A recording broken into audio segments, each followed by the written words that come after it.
Drink that go-go juice up. Right. You look good over there, Mike. Yeah, you always say that. It's a good way to start the show. Yeah. If I give you a good compliment, you're like going, well, maybe he does think I look good today. We don't. Yeah, no. No, not buying it. Not buying it. No, well, I tried. And, you need your headphones up. I got my headphones on. I know, but you need the volume up. There's volume. Is that better? Back it down just a little bit. That good. Good. Good. Is that good? Good. All right. Well, we're getting it in before 10 o'clock today. All right. 9:57. And this is show season 7, episode 10, Mike. Got it going on. All right. You ready? Yep. Here we go. And now for something special. The unit is self-contained with its own saddler, farrier, wheelwright and so on. It's a rigorous training dished out who know all there is to know about horses, and it brings results. We take you behind the scenes now to show just some of the interesting aspects of this training.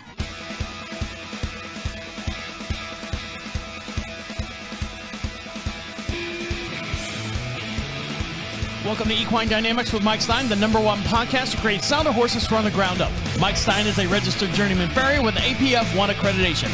On this week's show, talking terminology. What does it mean by a flat class at a horse show? Also, Proper Balance Movement Chapter 12, the Justice Story about a shoulder problem. Also, a case study of Phineas with white line laminitis, and there's a whole bunch of x-rays and stuff for that. So if you're not part of the YouTube channel, now's the chance to go over there and join as well for those visuals that you can see here during the Equine Dynamics with Mike Stine. And over to my far right side is Mike Stine. How are you? I'm doing good, Travis. How are you? Doing all right. You were limping around. What's wrong with you? You got a little problem going on? I'm gimpy today. Why are you gimpy today? I'm gimpy every day. I'm just gimpier today. Are you going to survive the show? Do I need to call the paramedics or anything? Call the vet. Call the vet. Have them check you out and put you down?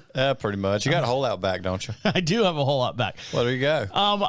So I've got a hole in my driveway. Well, I say a hole in my driveway. There's a space open on my driveway. And the reason being is because my wife has taken the big truck, and she is all the way in Greensboro, North Carolina. And the truck made a hole in the driveway. Well, no, there's a space. There's a parking spot is where I was going with that. Oh, okay. That's where I parked. Yeah, so you have a nice big parking spot out front because my wife has taken the truck and she has towed, I think, 3 or 4 horses, her horse plus several other horses. Right. They are down in or up in Greensboro. Now, we broadcast just outside of Charlotte, North Carolina, so Greensboro is about a 2-hour drive if you're pulling, 4 horses with a horse trailer and all that stuff.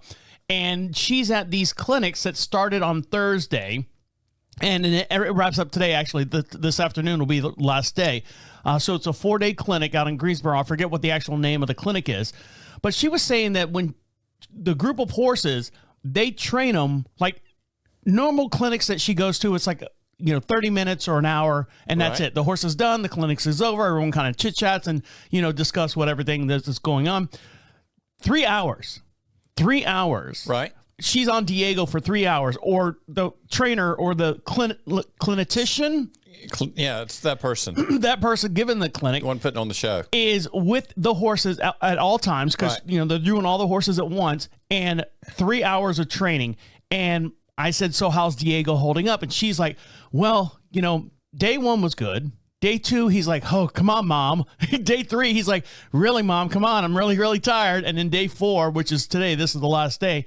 She's like, I'm a little worried because now we've been riding them because before it was all groundwork. Right.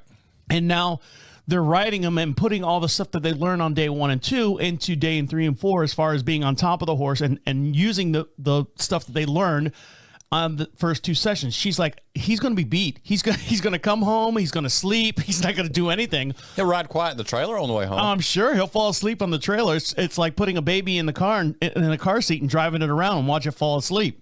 Right. So here's one of the things when Mom's away, I have to do all the chores here on the property. Oh, no. Now, when I say chores, there's an agreement, an underlying agreement between my wife and I. Right. That I don't clean up horse poop in the stalls. It'll be there when you get back. So she understands that, and that's her therapy. That's her therapeutic time. So she should have plenty of therapeutic time built up for when she gets back. When she gets back, she'll have plenty of therapy time to do that. Now, here's the thing. So when she goes down the feed, I go, okay, she's like, okay, I'm going down to feed. And this is like 6:30. She's like, and normally she comes back up at the house about an hour later. Okay. Right. Hour and 15 minutes later. Now I know she's not picking the stalls every night when she goes down there. I know she does a little bit of other things, but I don't know what she does. So now that she's gone away and Daddy's got to go down there and feed the horses. Now you've seen where our house is. Right. And you've seen where the barn is. About a half mile back. Yeah. For the time it takes for me to walk all the way down there, Right. drop feed, throw hay, and come all the way back, I've timed it, Mike. I can get it done in 16 and a half minutes. I believe that. So my question is, what the hell is she doing down there for the other 47 and a half minutes, feeding and stuff? Now, Grant, I know all you horse owners out there, there's so much stuff they can do. She, clean tack and all that stuff. But me as a person, as the dad, I don't do any horse stuff. I could drop food and I hightail it back to the studio here and finish up work. But there's other things that I know that goes on. So I'm going to ask her, I'm like going, what are you doing down here all day long? Well, I can hear her going, dust the cobwebs here and do a little house cleaning and do a little cleaning up and stuff. Right. So I was just like, and my dad, my dad lives with us here. Right. And I said, Dad, we're thinking about going to New York. Let me show you how to drop food. Oh, I don't know. He's thinking Amy's down here for an hour at a time. It's going to take him an hour to go down there and do it. Now we have the side-by-side. And so I said, Dad, and my dad can't walk. So he gets on, kind of like you today, Mike. Right, yeah. So he gets on the side-by-side and me and him drive down to the barn. Mm-hmm. We get out. I'm like, okay, take this bag, dump it in Dominique's food. I'll dump this in Cayenne's food. I said, grab 2 flecks of hay, throw it through the bars into the stall because they eat it right off the floor. Right. And then I said, all right. And I sit back in the passenger side of the side-by-side. He goes, is that it? I go, that's it. That's all you got to do. He goes, well, what is she doing down here for an hour and a half? I go, Dad, I don't know. I don't know what she does down here, but she's a horse person. It's her therapy time. After a long day of work, she goes down there and does all that stuff. So I don't know if you've ever come across anything like that or if you can relate to that at all. I try to be late to it and just zone out. It's not a problem. You don't know. You know what they say. If you don't know it, you don't know it, right? I've never heard that saying before, but well, I guess if I don't know the rest of the saying, so we'll just go with that. If I have never heard the saying, I guess I don't know it. I don't know. That's right. All right, guys, stick around. We got a big show to get into, lots to talk about. You're listening to Equine Dynamics with Mike Stine. He'll be right back. All right. Yes. I've been putting cayenne pepper in my drink. It's supposed to open up your heart valves. I've heard that. So I've been putting like half a teaspoon in there. Teaspoon. Just go for a lot more. It'll open things up. Are you ready? Yes. Welcome back to Equine Dynamics with Mike Stine. If you'd like to follow him on Facebook, well, you're welcome to do that. What you have to do is go over to Facebook, search Equine Dynamics Mike Stine. Make sure you like him over there. He's posting a lot of different pictures up there, a lot of different news articles and stuff, furthering your education with your ponies and your horses as well. And over to my far right side is Mike Stine. How are you? Doing good. How are you, Travis? I'm doing all right. Did you ever get a hold of your office manager to get that thing that I told you about? We're still working on that. Have you? The staff that is trying to get a hold of the office manager is kind of slow. Well, that staff needs to be fired, right? Someone needs to put a light of fire underneath them. Yeah, that would be you. Yes. Light a fire underneath them, Mike. Let's get this ball rolling because we've only got a couple shows left here on season 7. And right. then it's our Christmas break, and then we come back after the new year. So right. we got till I think we got 2 more shows left in this season. So now's a great time for you guys to go over to wherever you download podcasts and stuff. And don't forget, for every podcast we do, we have a matching YouTube video. You can subscribe to Mike Stine over on YouTube. That's Equine Dynamics Mike Stine. And you can see all the visuals that we have here in the studios. This episode, we have a couple x-rays we can look at, and you guys can look at them in real time as we're talking about them here on the air. And over to my far right side is Mike Stine. How are you? I'm doing good, Travis. How are you? Well, you say you're doing good, and I think that's just a robotic response from you. It is. Right. I don't think you're doing good at all. You're having some problems, so I hope you're taking care of that before getting into this week of shoeing and stuff. Yeah, it's good. It's definitely going to have to be taken care of before this week. Yep. All right, so right now we're going to talk terminology. Now, talking terminology, I've said this before. what talking terminology is, this segment is basically, if you hear people talking in the barn, if you hear horse people talking about certain things and you hear a certain term that you're not familiar with, well, we try to clear it up here so you don't have to go around and ask, hey, what is that? And look like an amateur out there. Not that we're any kind of professionals at all, but at least you have some kind of knowledge of what kind of terminology that you might hear in the barn. So this week, we're talking terminology. We're talking about flat class, as referred to like at a horse show. And what does it mean? Mike, what do we mean if you hear someone say flat class? A flat class as opposed to a over fence class. Or a fat class. Or a fat class. Yes, a flat class is for like your hunters on the flat would be no jumps. And that's where that would come about in the hunter arena. Your dressage is always a flat class, unless you're doing airs above ground. And I don't think we are really doing that. But you got a flat class and you got a class that's over fence. Over fence, you would have a jump set up in the arena. And that's it. That's it. Okay. As far as I know. Well, I'm assuming that my wife... What I don't know, I don't know. And what I'm assuming is with my wife doing this clinic and stuff and all the groundwork and everything that she's got going on over in Greensboro, I'm assuming that a lot of that stuff is a flat class training. You know, a lot of groundwork and... A lot of groundwork. Flat class would be riding your hunter pattern or your hunter horse on... yeah, it would be on the ground. So here's my question. So I've always called it hunter jumper. Like that, a hunter jumper, like that's the series. Like right. they ride and then they jump over the cavalettis or whatever they're called that they jump over, the railings and stuff. So what is, I understand the jumper part, that's self-explanatory. What is what is considered the hunter part? Because when I hear hunter, I'm thinking that the horse, you know, hunting. Well, it would be like you see on movies and stuff where they wear those nice black jackets or the red jackets and they got the bugles and they're out hunting like foxes or whatever like that. But when I hear Amy used to do hunter jumper, I didn't see her in that getup hunting anything. No. But she was doing jumping. So where does the hunting part come in the hunter jumper category? The way it's scored, hunter, they look at a lot of, it's more based on form. They have predetermined distances for how many strides are between a jump and all this sort of deal and how you manage to set up your horse. Jumper is time and rails.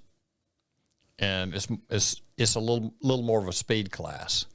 And if your horse likes 3 strides or 4 strides between it, you try to get it a decent place for your horse, but they're not fixed on he did 3.5 strides instead of 3 or whatever, you know. And so is that I guess the hunter is for the form of the rider, and they're looking at the form of the horse and how the horse is managing through the course.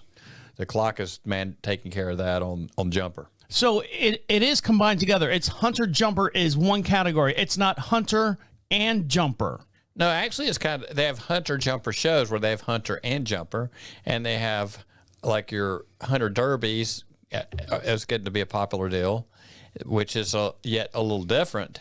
But there is a jumper does time and rails. When you look at the Olympic jumping horses, those are not hunter horses; those are jumpers. So why don't they have like hunter dressage? Or do they have hunter dressage? I mean, or do they have jumper dressage? I mean, you're combining. These are the questions that I ask because I don't understand half this stuff. So, I mean, you got hunter and jumper, which they've always combined those together for whatever reason. I've always heard those together. And you're saying that hunter... They have combined training class shows. Okay. But why is it always hunter jumper or are you not familiar with what you don't know? Well, what you don't know? I don't want to know. But they do have combined training that will have some dressage. It will have some jumping. Some of them will do multiple parts of it. But the way you ride a hunter horse and the way you ride a dressage horse is a bit different.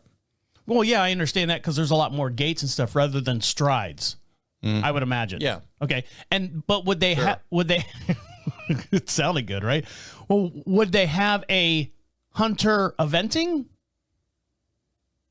Would they combine those two, or is that not that? Well, in eventing, you have dressage phase, you have stadium jumping, and you have your cross country. Okay, so it's all eventing incorporates all three of those.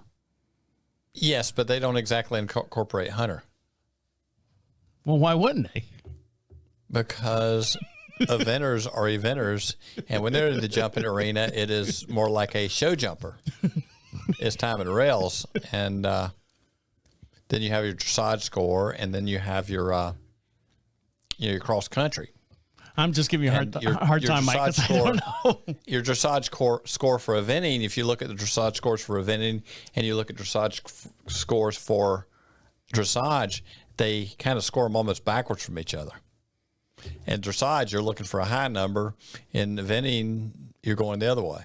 Would the barrel racing or the barrel horses, what are they called? They can do barrel race and dressage. But no, what I'm saying is that considered a flat class as well?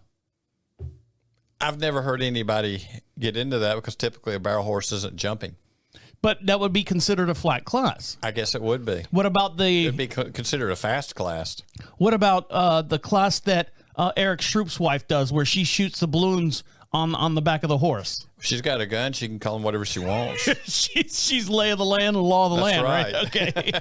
All right, guys, stick around. When we come back, we're going to dive into the justice story of a horse from Tony Gonzalez's book, The Proper Balance of Movement, and the horse named Justice with shoulder problems. So stick around. You're listening to Equine Dynamics with Mike Stine. He'll be right back.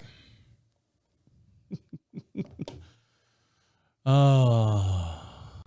Who picked these out? Not me. Talk about flat class. Flat class is a thing that has a flat class. All right. Anything else? Right. I mean, well, that's why I was trying to be not debatable, but just kind of add more to the show. Well, you can debate it. You debate everything. Why not?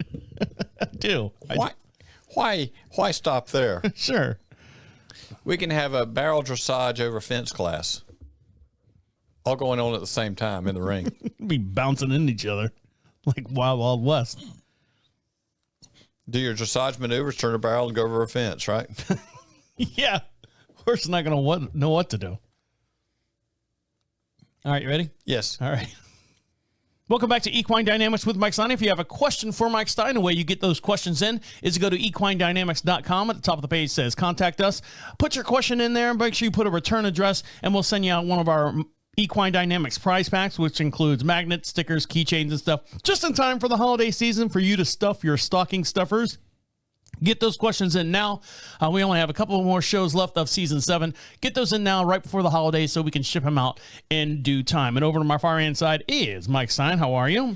I'm doing good. Travis, how are you? I'm doing all right. So we have been discussing this whole season and part of last season as well, this book written by Tony Gonzalez, and it is called The Proper Balance Movement, A Diary of Lameness. Now, this was written by a mentor of yours, one of your many mentors that you had growing up or getting into the Farrier game. Right. They are mentors. I am a tormentor. And Tony Gonzalez, unfortunately, passed away. He came due to illness. He passed away in 2000s, but this is a book that he has written based on his knowledge that he learned over, how long was his career? 30 some odd years? Roughly, yeah. And he was a Hawaiian born, and he came over to the United States and just to learn all the other stuff and gave his own take on stuff, and it wrote a book about it, which is a very successful book. And we've been reading from this book for the last season, half of last season and part of this season as well. And we're into chapter 12. And this one is called The Justice Story. And it starts out, and it's based on a horse named Justice and having a shoulder problem. So I read from the book, starting out. I was busy making a shoe for a horse, and this is Tony talking, that I was working on, when my train of thought was broken by this young lady. Tony, I need your help. My horse is lame, she says. I told her I would look at her horse after I was finished with my obligation to shoe the horse I was shoeing already. As I wrapped up my work, I knew that I was setting myself up for further criticism. I had to be very certain of what I was going to say, otherwise I could get in trouble. As Val led Justice out of the stall, I observed the animal could barely get its left front foot over the little board guard in front of the stall doorway. This is a serious sign, proving that the horse was having problems lifting its leg. Tony said, I asked her what happened. The trouble began at a show, maneuvering the horse and a couple in a couple of jumps. The trouble began at a show, maneuvering the horse in a couple of jumping classes. After one of the jumps, the horse started to go lame.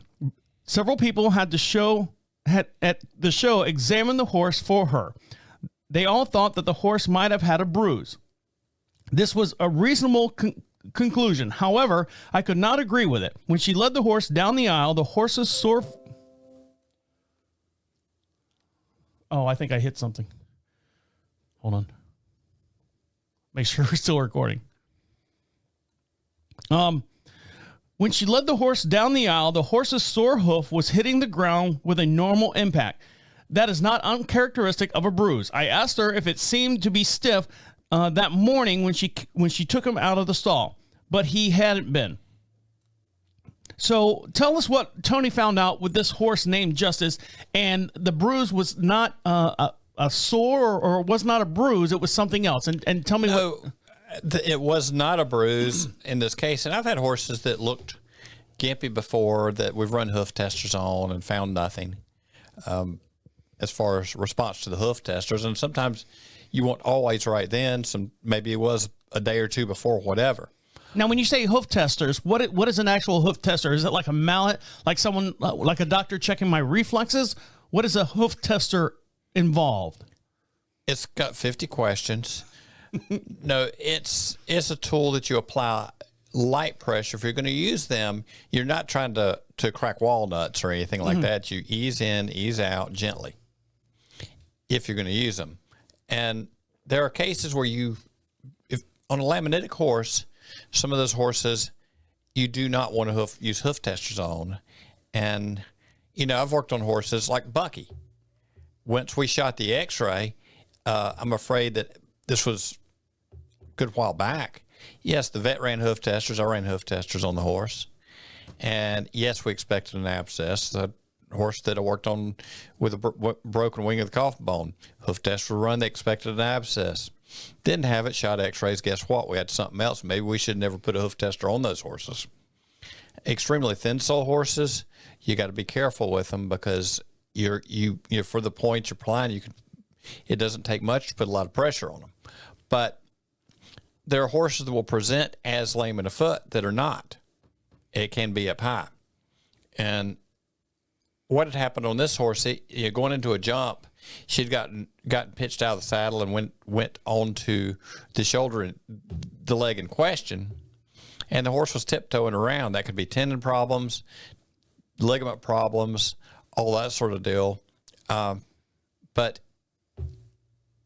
in working with Ray on the body work, learning to palpate, learning to get your hands into a horse, learning to look for tension, feeling it in a horse, as you work up the leg, work into the shoulder, work through your flexor muscles, work through extensors, work through the elbow, work into the shoulder, and start feeling what's going on and or learning to see it.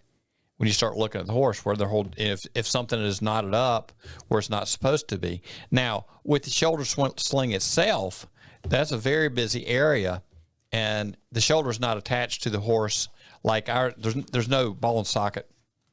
It's in a muscle sling, so you can get a strain in there, and there's probably more of those go on than are found.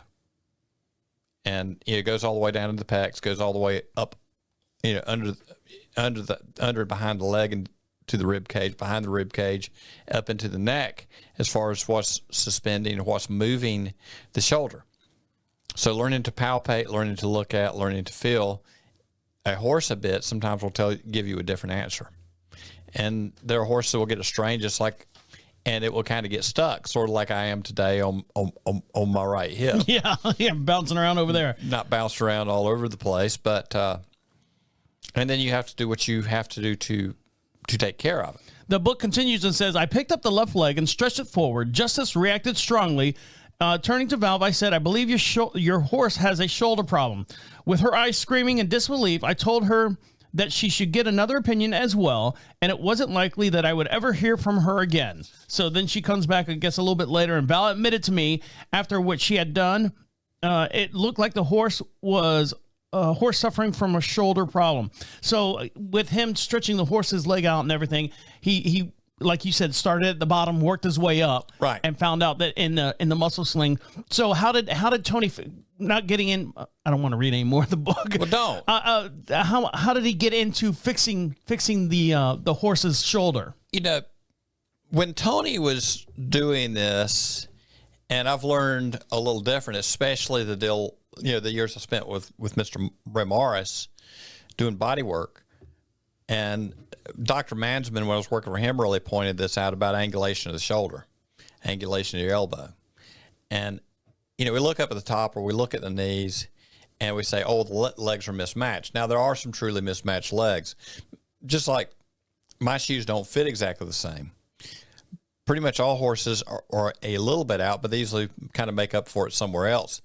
And I've worked on some horses that probably had a major difference in leg length, but honestly, once you got into them and started getting the shoulder moving and opened up, you found out it was more of a weak side, strong side situation. So I kind of go there first in my mind. And why is that a weak side, and why is the one a strong side? The weak side gets bad posture, the strong side gets up and strong, right? So they collapse the shoulder. And that's angulation of your shoulder joint, angulation of your elbow. And that makes a difference on the tendon down the back of the leg. So before I go say this horse has a long leg, why? And what's going on? And when you have that sort of problem, what's going on somewhere else in the body? Horse I worked on the other day, not too long ago, I talked to the trainer, and it was always a hind leg, diagonal to a shoulder. And the shoulder height was not that different. But you start looking at the development of the shoulder. You can take a picture with your phone, walk around the other side, take a picture of your horse, and put them right beside each other, and you'll start seeing some stuff, which I rarely, if ever, do. I do this all the time. Looking at the shoulder, I said, well, she has a problem every now and then. She drops that shoulder and dips out. So, yeah, she does. I don't know how much she drops. I said, I think she's dropping her shoulder. I said, just ride her and feel it. And I said, I'm going to make a slight adjustment. And as far as adding height onto the limb, Tony did a lot of adding height on to get the shoulder square. Using pads and all? Using pads and all, yeah. At this point, I almost never do that. This horse was wearing pads, and they were leathers with about a degree of wedge in them. And it was just by the time I was looking at it, thinking about it, a slight rotation in the pad. Really wasn't changing height. If it was not more than a millimeter. And talked to the trainer the other day. She's huge difference. She's strong on that shoulder. And then you're playing with the diagonal pressure in the hoof if you've got a hoof shear situation going on. And this horse had a tendency to really jam up that medial side heel. We didn't really add length. What we did was we took a little pressure off that heel and gave that heel a little bit of give room. And it was very minimal. But the longer I've messed with these uneven horses, the fine-tuning to get them to go where I want to becomes a lot less and a lot less. And the other end of it is if you make big moves, then later on the horse is saying, ow, this is a problem, or like dealing with shims and that kind of deal. Oh, yes, we got the horse going, but then we got some weird compression problems we got to deal with later, and we just smashed the side of the foot. And I don't want to go there and do that again. Now, there are thousands and thousands and thousands of free-range horses that are wild out there. Right. How come they do not run into these problems, or do they, but they fix themselves? I guess is... Well, see, that's kind of where Tony started with this, watching horses on the Big Island when he was a kid. And at some point, he got a pair of strong binoculars so he could see. And they had horses come up lane. And what was happening on these horses, this is where the idea of the leg length came from. If they injured a side, they would protect a side. You might draw up that shoulder to get that foot out of making as much pressure on the ground. And I had a vet, we were having some discussion, pointed that to me. So I always thought, well, maybe the reason they suck that side up is they're trying to protect that foot because it's sore. And that was, a revelation for me. And we'll get new revelations all the time because I'm certainly not going to sit here and pretend like I know all the answers. Horse has them. We got to figure them out. But what will happen is if they get off of a foot and they quit wearing as much, just like the horse I was dealing with the other day that was taken to a vet clinic, that's where the worst problems are in said hind leg. And I'm like, we're having more problems in the other hind leg. The horse that was showing painful was the leg that was being loaded in the hind end. The other leg, well, why can you say that? The vet says, I'm sure the vet was right. Don't get me wrong at all. But the opposite hind leg, as far as growth patterns in the hoof was showing, for some reason we started bearing less weight over here. So then we're overloading the other diagonal of the hind leg. So the hind leg comes up sore. So sometimes it is after effect or compensatory lameness that we're dealing with. You just start picking through the whys. As Tony always said, you always answer the question why from the nose to the tail, from the tail to the nose. It's from A to Z, as he was Anthony Zachary. You got to go from A to Z and Z to A and find everything in between and answer all the whys. Then you'll have the answer. All right, guys, stick around when we come back. If you're not following us on the YouTube channel, now's a great chance to go over there and watch this next coming segment where we do a case study with a whole bunch of different x-rays of a horse named Phineas with a little bit of a white line laminitis. And we'll discuss what Mike had to do and how he fixed the horse or attempted to fix the horse. Did you fix the horse? Well, we'll save it till the next segment. Which horse? The Phineas horse. So stick around. You're listening to Phineas is happy. So stick around. You're listening to Equine Dynamics with Mike Stine. He'll be right back. I can tell you're not with it today. I'm never with it. I'm trying to pull cattle prod. Are you ready?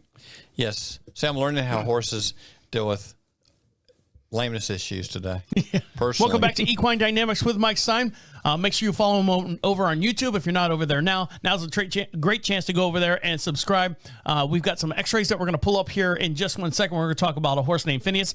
And if you'd like to ask Mike Stine a question at any time, go to equinedynamics.com. At the top of the page says contact us.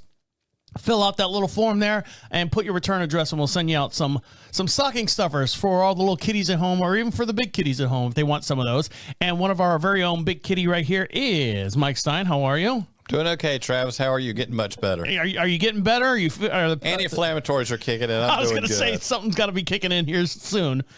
Anti-inflammatories and bad coffee that I made myself, by God. Oh, there you go. My dad made coffee this morning, and this is kind of off topic, but my dad made coffee this morning and for the whole house. And I go out there and I grab the pot, and he's in the kitchen. He's washing his hands. I grab the pot and I look at it and I go, Dad, coffee looks a little weak this morning. And he looked at it. He goes, oh, I forgot to put the coffee grounds in. So he just ran the hot water through the. Well, you got to clean the system every now and then, right? Now and then you got to get all the gunk out of there. So I waited a couple minutes and he made another pot of coffee. So it's easy. It's easy when you get old to blame it on the oldness.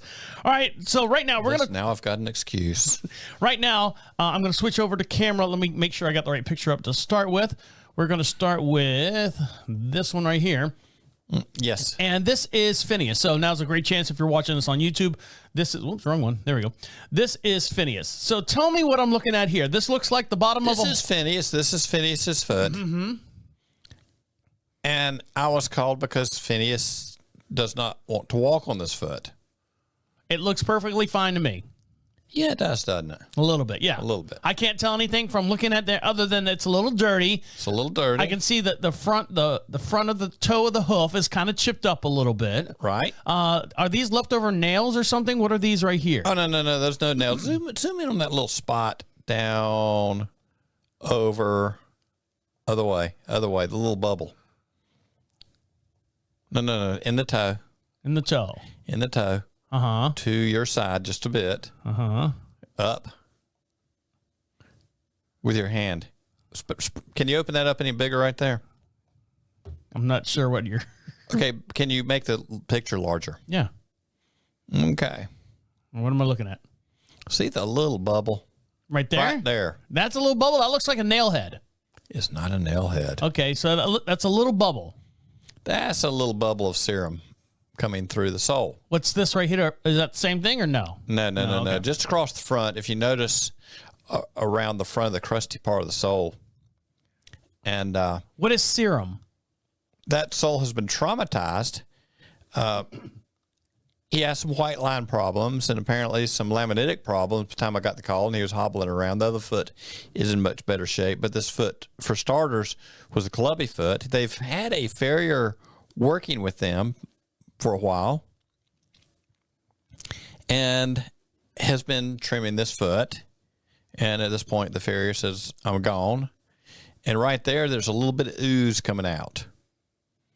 And this foot, looking at that, would you put a hoof tester on that? I wouldn't. You would not? I would not, no. No. Okay. Because if he's got ooze coming through there, you know automatically that thing is really thin sole. Okay. And he's hurting, and they sent me a video of him hopping around on that foot, didn't want to walk on it. Oh, poor Phineas. Poor Phineas, yes. And can you go to the next picture? Sure. Okay, there's Phineas. Bring it up. Okay. See where that toe is? Yes. In the bottom of the foot, right? Yes. He's almost poking right through the bottom. Exactly. So why would you want to squeeze on that and make him hurt worse? I don't know. If I did anything as far as any kind of palpating, I would palpate it with my thumb, and I bet you I could make him flinch with my thumb, which I did not. We wire brushed it off, and that was about it. But also in the toe, you see that track going up the front? Right here? Yeah. Right here? This in the wall. Down, and forward. Uh-huh. Right there. There's your white line, and the foot's destabilized. And then if you come back, you can kind of see the thickness of the wall, and right there, you're going up and down the line, and behind that's your lamina. So you can start seeing what your lamina is starting to show with your exposure, the backside of the wall. So that's where your lamina is, and you see how much real estate he's got. He's lucky if he has a millimeter. And that sole's been traumatized, and the sole's starting to leak. So that sole is beginning to rupture. Ooh. And by the time we got down there, he's like, I'm not happy on this foot, and I don't like you because my foot hurts, right? Now, could this have been done with the previous farrier, or this is just the way the horse was? This was going to happen no matter what. Well, that's one of those things. I was not there when it was happening. Right. And, I was told through the owner what had gone on, and obviously he is very thin-soled. And, if you look at that wall, we do have a certain degree of rotation. The biggest thing is thin-soled. And was that destabilized because of white line? Was that what went on? I don't know. All I saw was what we got there. Mm-hmm. And this is where we are. So got the vet out to meet me there because he's kind of sore-footed. He doesn't want to stand in these things, right? And we can go to the next one if you want. Okay. What is in the hole or the white line is, that's copper sulfate powder that I'd raked it out, cleaned it out, and packed it with. And truthfully, we could have left him in what I had him in a little longer. I used a Red and Ultimate, modified them, and we had them cast to the foot.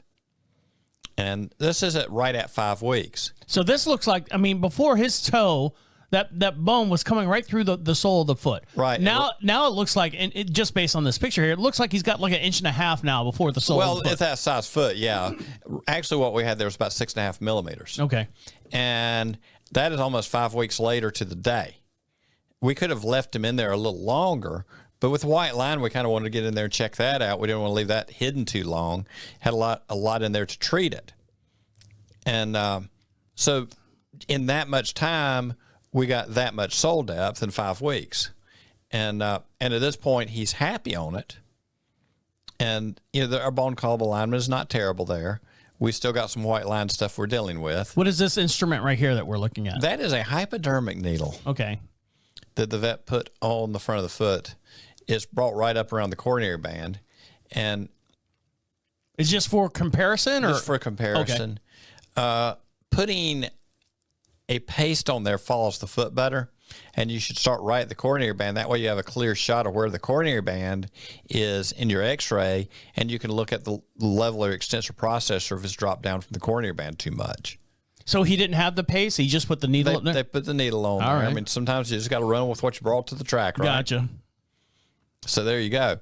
And So that, as far as regaining his soul, that's like 5 weeks to the day from the first time I saw him. And ideally, if we hadn't had the white line, we could have gone 8 or 10 weeks without breaking that thing apart.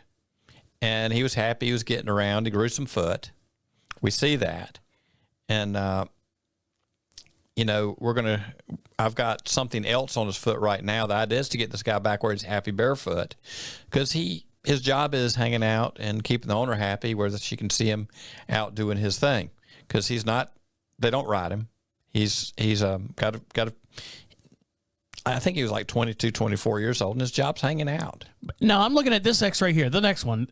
Right. The front of his hoof here looks completely destroyed. Mm-hmm. And is that true? Is that what I'm looking at here? Yes, that is destroyed. And that's damage from the white line. And we're going to continue to clean that up and follow it up and tunnel it out and treat it so that we can kill the fungus. And that's probably part of what went on here is, the fungus attacking the hoof wall destabilized. As far as how the foot was managed, I'm not sure exactly when that horse was trimmed before I got there. I was told it hadn't been long, but then also was told it got trimmed once. They trimmed it 4 times a year. So the idea of what is a long time between trimmings is a little different between your version and their version and somebody else's at times. So, but like I say, this is 5 weeks. We got that much soul depth within 5 weeks. We're treating it. This next time I did not go into the ultimates. I put something else on. And here's the something else that you put on there. Right. So what is this that we're looking at here? This is a red rocker, and I went to the rocker because I can get more soul in them quicker. And if you look in the hole, tunneled out the hole, scraped it, found solid material, packed copper sulfate back in there. Also, there is a leather pad in there, and underneath the leather pad, I've got impression material with, you can see copper sulfate in there. Mm-hmm. And that is not uncommon for Farriers to use as a fungicide. And it's been used for years.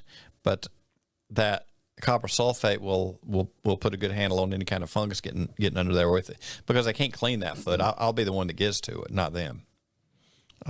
The front part we will keep cleaning out. This will grow out though eventually. Hopefully, the next time I see that horse, the soul depth will have doubled, and because we're looking for like 15 millimeters soul depth. And right here we got about what, 6 or 8? There was about 6.5 on the X-rays. We just dressed the foot a little and did not take a thing out of the bottom, but you don't want to take anything out when it's like that. And you had a little bit of a false sole where the sole had started to rupture.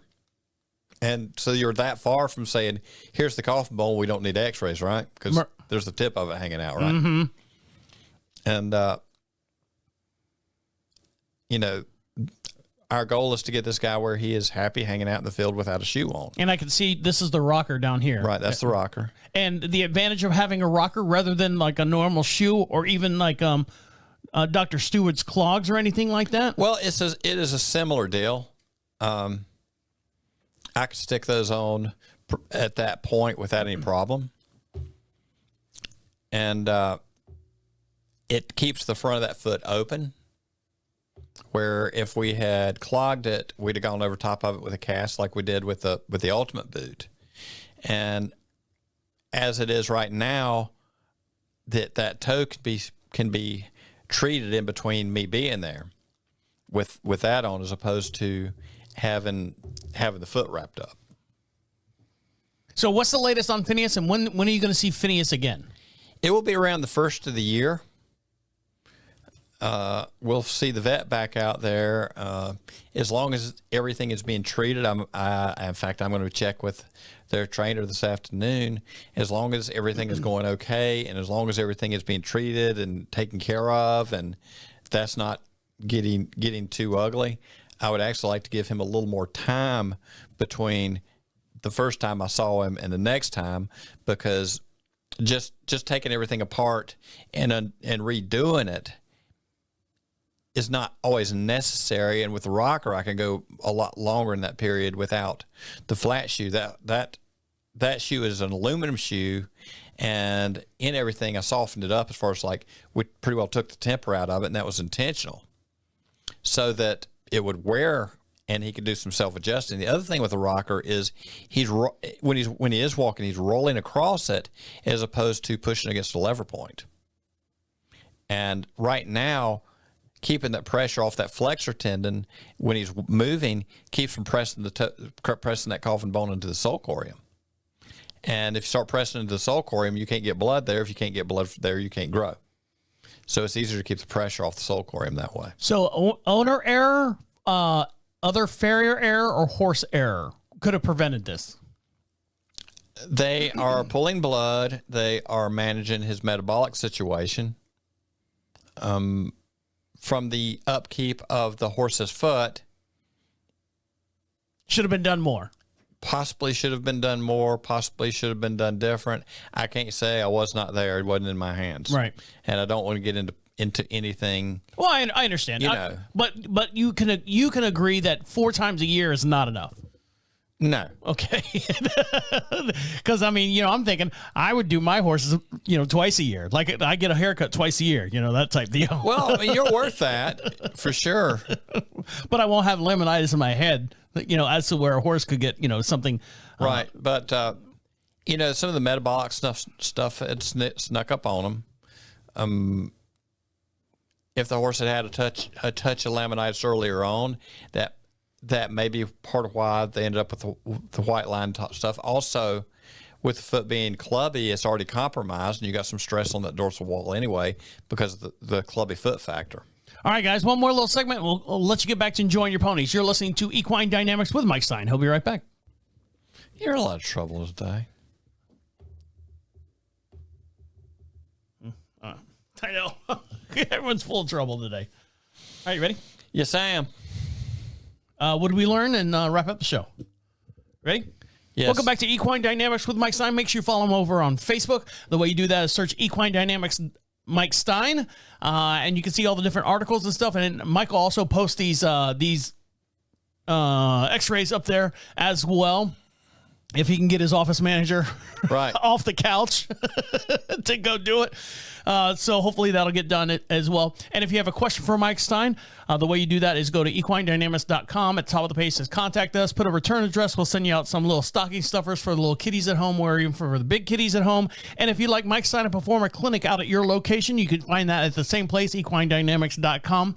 And if you'd like us to perform this podcast or broadcast at your location or event, you can get those in as well. And we'll pencil you in and schedule you for an upcoming event that you have at your location. Over on my far inside is Mike Stine. How are you? I'm doing okay, Travis. How are you? Are you doing better now? Is your hip feeling better? I'm doing better. Everything kicking in? Just hanging out with you makes everything better. You know that. Brighter day on this side of the world, right? That's right. All right, so what do we learn today? Talking terminology. When someone refers to a flat class in the horse show, and I don't know if a flat class is not going to involve jumps at all.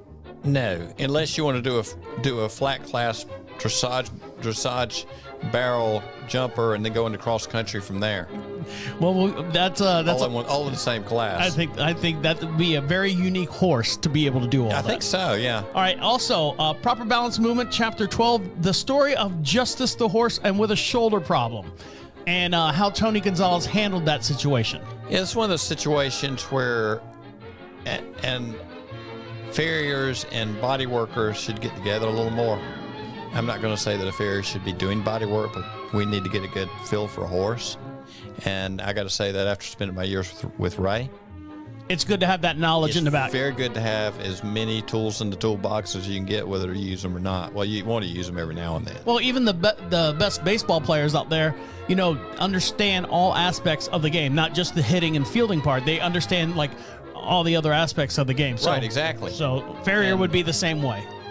And there's too many things that are unrecognized that if we learn to go through the horse and answer the question why. And the case study of Phineas, and let me pull that picture back up of Phineas, how we got started. Oops, let me switch screens here. Oop, wrong one. Everything's going in a handbasket here. All right, so here's how Phineas got started. Right. And you're telling me that this little dot right here is ooze? It looks like I swear it looks like a little nail head. It is not a nail head. It is ooze. It is ooze. Now, is it sticky or clear or is it gummy? What does it actually look or feel like? You'll get some serumy stuff start leaking out through the sole. That's kind of like if you peeled a scab off, what would be under the scab, Ugh. and then it'll start going to more of a yellow pussy. Okay, all right. You know, I think we went a little too far, but all right. When you start get that, bring in some crackers because it's good on crackers, right? No, stop. People listen to this during the lunch break. Well, that will help with certain things if you're not wanting to eat lunch today, you know. Lose some weight. So there's where we got started. This is the actual X-ray of the foot, and then as Mike has addressed it. That's not but 5 weeks. 5 weeks. Almost to the day. And then you can see. And we've picked up that much depth. And you can see where he's got the rocker shoe on there to help out little old And Phineas. there is some leather in there. It's not floating at that height. And Phineas, when are you scheduled to go see Phineas again? I'm looking at around 8 weeks, 8 to 10 most likely. And Phineas will be okay with what he has on his feet right now? Right, Okay. because of the fact that it's softened up and he can self-adjust, and the fact that it is a rocker concept over a flat concept, then we're not dealing with the leverage as he moves. Also, that thing is set up for more medial lateral rolling, so you don't have the torquing against the hoof capsule when he moves left to right. When a horse stands on a shoe like that, if he moves it a flat, it rocks the foot. And it creates more movement in the foot, between the foot and the ground. And that's what you want. And which is what you want. You want to compress, compress, decompress, compress, decompress, compress, decompress. And even if he's standing there eating and he shifts a little bit, you're going to get a little bit of that, and that's going to help with blood flow. All right, guys. On that note, make sure you follow us. I'm sorry, I forgot where I was going. Make sure you follow us on. Make sure you follow us on Facebook. Search equinedynamics.com or Equine Dynamics Mike Stine over on YouTube as well. Make sure you subscribe over there, and you can see all the different videos and stuff that we got going on. I posted the last couple weeks of shows. Right. I posted like little 1 minute and 30-second clips of like little snippets and stuff over there on your YouTube page as well. Right.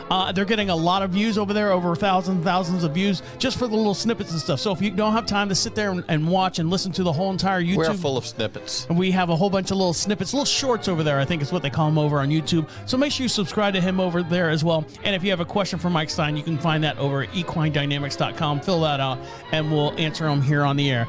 And on behalf of Mike Stine over there, Have a good day. Have fun with your ponies. And I guess they're probably getting ready to be on the road this afternoon back from the clinic. yep, my wife's on the way in probably about an hour or so, coming back from Greensboro from her clinic and stuff. So it'll be interesting to talk to her and find out what she learned. All right, guys, on that note, my name is Travis saying see you next week. Have a good one. All of the doggies are in the corral. All of your work is done. Just close your eyes and dream, little pal. Dream of someone.